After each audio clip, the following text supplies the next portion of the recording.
Friends, अपने पास physics की ये टॉप 10 क्वेश्चन है फिजिक्स के, जो आपके पॉलिटेक्निक एग्जाम में पूछे जा सकते हैं। पहला क्वेश्चन क्या है कि ऊष्मागतिकी के प्रथम नियम से क्या संरक्षित होता है। पहला ऑप्शन है संवेग, दूसरा ऑप्शन है ऊर्जा, तीसरा ऑप्शन है ऊर्जा और संवेग दोनों, और चौथा ऑप्शन है नन, यानी इनमें से कोई नहीं। तो ऊष्मागतिकी का जो प्रथम नियम होता है वो किससे संरक्षित होता है, वो होता है ऊर्जा से, यानी इसका आंसर हो गया ऑप्शन बी। दूसरे क्वेश्चन पे आते हैं। वो क्या कह रहा है कि ध्वनि तरंगों की प्रकृति कैसी होती है, अनुदैर्ध्य, अनुप्रस्थ, अप्रगामी, विद्युत चुम्बकीय।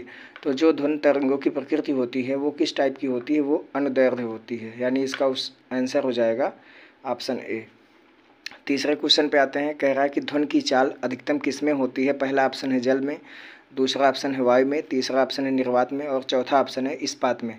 तो जो ध्वनि की चाल होती है वो सबसे ज़्यादा किस में होती है, वो होती है इस्पात में। चौथा क्वेश्चन पे आते हैं।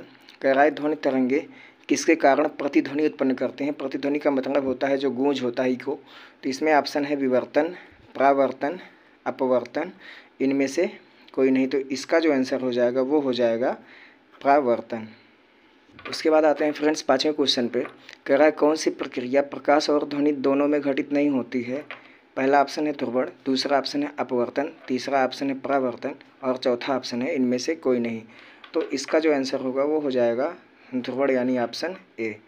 छठवें क्वेश्चन पे आते हैं। डॉपलर प्रभाव किससे संबंधित है। मुद्रा प्रचलन, मनोविज्ञान, ध्वनि और जनसंख्या। तो इसका जो आंसर हो जाएगा वो क्या हो जाएगा, ध्वनि, यानी डॉपलर प्रभाव जो है वो किससे संबंधित है, वो ध्वनि से संबंधित है। सातवें क्वेश्चन पे आते हैं। कौन सी तरंगे शून्य में संचरण नहीं कर सकती हैं। पहला ऑप्शन है ऊष्मा, दूसरा ऑप्शन है ध्वनि, तीसरा ऑप्शन है प्रकाश एंड चौथा ऑप्शन है इनमें से कोई नहीं। तो जो तरंगे शून्य में संचरण नहीं कर सकती हैं उनको हम कहते हैं ध्वनि तरंगे, यानी इसका आंसर हो जाएगा ऑप्शन बी। उसके बाद आठवें प्रश्न पे आते हैं। कह रहा है सिनेमा के पर्दे पर किस प्रकार का प्रतिबिंब बनता है। आभासी प्रतिबिंब, वास्तविक प्रतिबिंब, दोनों या फिर इनमें से कोई नहीं। तो जो इसका आंसर होगा कि सिनेमा के पर्दे पर किस तरह का प्रतिबिंब बनता है, वो बनता है वास्तविक प्रतिबिंब, यानी ऑप्शन बी, ये इसका आंसर हो जाएगा। अपना नौवां क्वेश्चन आता है। किलोवाट घंटा किसका मात्रक होता है। तो हम जानते हैं कि किसी वस्तु में कार्य करने की क्षमता को ही क्या कहते हैं, ऊर्जा कहते हैं। तो ऊर्जा बराबर क्या होता है, शक्ति इंटू टाइम।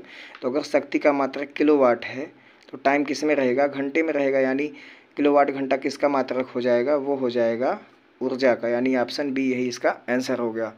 10वें क्वेश्चन पे आते हैं। विद्युत बल्ब का फिलामेंट किसका बना होता है। पहला ऑप्शन है तांबा का, दूसरा है टंगस्टन का, तीसरा है प्लेटिनम का और चौथा ऑप्शन है नन, यानी इनमें से कोई नहीं।